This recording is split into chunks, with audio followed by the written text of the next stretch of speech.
जय हिंद दोस्तों, नमस्कार। आपका स्वागत है आपके हमारे चैनल शुरवा डायलॉग्स में। दोस्तों, एक और वीडियो लेकर आपके सामने हाजिर हुए हैं। वीडियो है पाकिस्तान के यूट्यूबर डॉक्टर कमर चीमा की।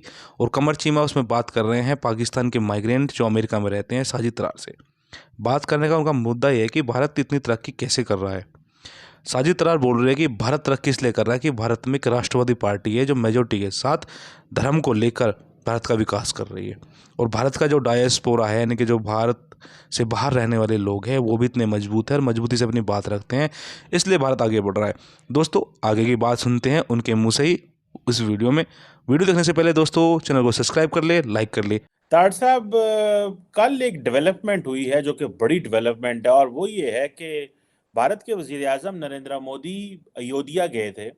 और वहाँ पे उन्होंने कहा कि जो 22 जनवरी आ रही है अगले महीने, उसमें सारा जो मुल्क है वो दिवाली मनाए अक्रॉस द कंट्री, क्योंकि उस दिन राम टेम्पल की सेरेमनी होगी। ताड़ साहब, उन्होंने ये भी कहा कि जो राम भक्त हैं उन्होंने 550 साल इंतजार किया है इस दिन का। अब जारी बात है, इस हवाले से बड़ी इंडिया के अंदर, क्योंकि यहाँ पे मस्जिद थी, मस्जिद गिरा के फिर ये मंदिर बन रहा है। और इसकी देखिए चीमा साहब, आपको करेक्ट कर दूं, वहाँ पे मस्जिद नहीं थी। पहले वहाँ मंदिर था, मंदिर को गिरा के आक्रांताओं ने मस्जिद बनाई थी। अब भगवान वहाँ विराजने वाले हैं जहाँ भगवान थे। ये तो जिन लोगों को आप अपना पूर्वज मानते हैं उन लोगों ने ऐसा किया था, नहीं तो आपके पूर्वज भी हिंदू ही थे। सुप्रीम कोर्ट ने इसको वैलिडेट भी किया हुआ है।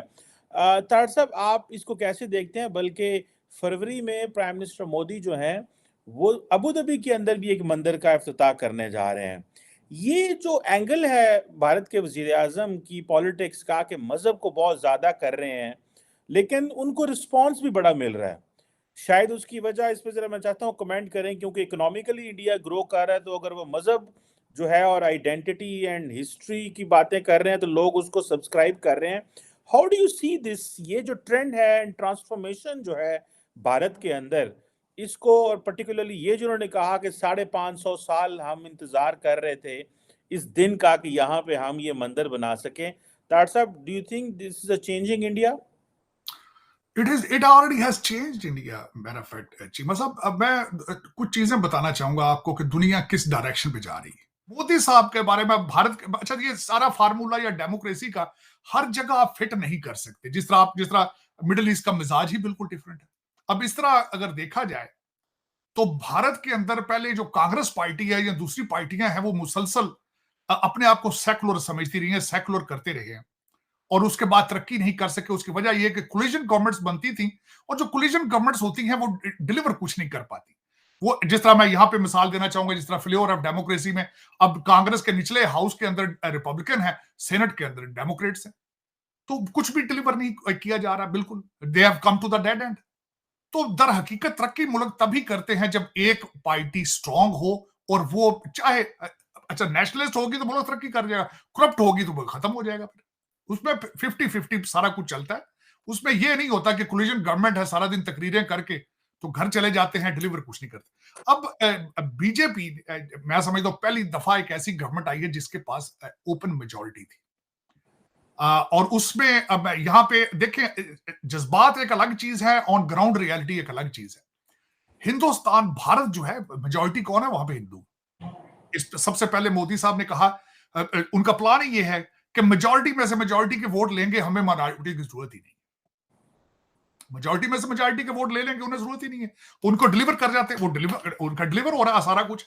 और उसमें अगर जो उनका फार्मूला है वो बिल्कुल फिट भी बैठा है कि भारत ने तरक्की भी बहुत की है। इकॉनमी उनकी देख लें आप, 600 बिलियन से ज्यादा उनका इस वक्त फॉरेन एक्सचेंज है और तरक्की 7.6% उनकी इकॉनमी ग्रोथ।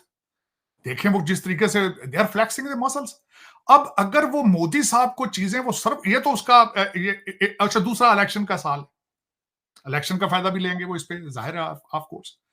लेकिन उसमें अगर देखा जाए तो इसमें हमारे जो मुसलमान हैं वहां पे और दूसरे लोग हैं सारे इसको जज्बाती तौर पर ले जाते हैं, हालांकि जज्बाती नहीं होना चाहिए। ये हकीकत है कि इन्वेडर्स आए थे, उन्होंने कई मंदिरों के अंदर मसाजिद बनाई थी। ये कोई एक बाबरी मस्जिद का अकेले का मसला नहीं था। ये वहां पे क्योंकि वो थे और कन्वर्जन करते रहे बाई फोर्स, इसमें कोई शक नहीं है। आप हिस्टोरिकली कोई किताब पढ़ के देख ले आप, कन्वर्जन ज्यादातर जहां पे हुई है बाई फोर्स हुई है या लालच दे के हुई है। जो कुछ भी जमीनों की जिस तरह भी कन्वर्जन होती रही है, हमारे लोग उसमें जज्बाती, बजाय के तारीख को पढ़ने के उसको सेंटी होकर उसको चीजों को देखते हैं।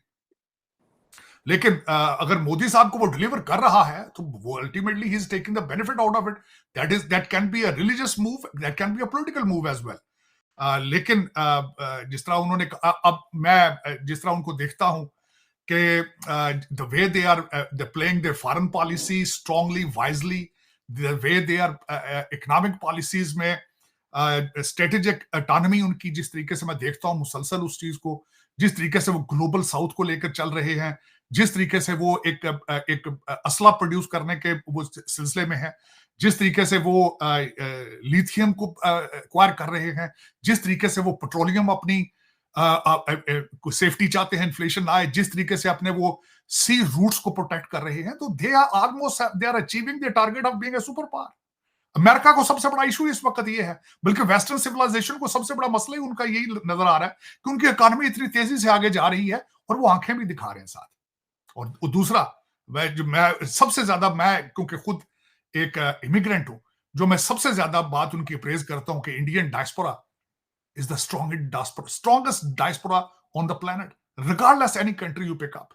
कोई भी, आप भारत देख लें, ना कनाडा देख लें, अमेरिका देख लें, यूके देख लें, आप साउथ अफ्रीका देख लें। साउथ अफ्रीका का पिछला जो प्राइम मिनिस्टर था, जो उनका, उसका वो गुप्ता, क्या नाम था उसके साथ, गुप्ता साहब थे, जो बहुत बड़े वहां पे वो जिनके ऊपर करप्शन के चार्जेस थे। दुबई देख लें आप, दुबई देख लें आप, वहां पे देख लें इंडियन डायस्पोरा की अमीर तरीन डायस्पोरा, स्ट्रॉन्गेस्ट तरीन है। अबू धाबी में, जिसकी हम अभी बात कर रहे थे कि वहां पे मंदिर सबसे बड़ा बन रहा है, आप उसकी मिसाल देख रहे हैं, उसके पीछे क्या है, उसके पीछे डायस्पोरा है। न्यू जर्सी के अंदर बहुत बड़ा मंदिर बन रहा है इस वक्त, अमेरिका का सबसे बड़ा मंदिर, वो भी डायस्पोरा बना रहे हैं, वॉलंटियरिज्म कर रहे हैं, they are committed to their cause, they are committed to the religion, they are committed to India. इससे सीखना होगा आपको। मैं हमेशा यही कहता हूं, मेरे हमारे सुनने वाले सबसे बड़ा मुझसे यही कहते हैं कि पता नहीं शायद ये इंडिया भगत है, ये क्या इंडिया गीत। और मैं ये कहता हूं, सीख लो ना, को कुछ सीखना होता जते। आपने अफगानिस्तान से भी सीखने की कोशिश की, आपने तालिबान के जश्न मनाए हैं, अगले मुंह ते चुक के मारी जी, उन्हें क्या परा करो, उन्हें क्या अपने मिसाइलों का नाम ही चेंज करो अपने। तो लेकिन ये कि आप सीखें कुछ उनसे।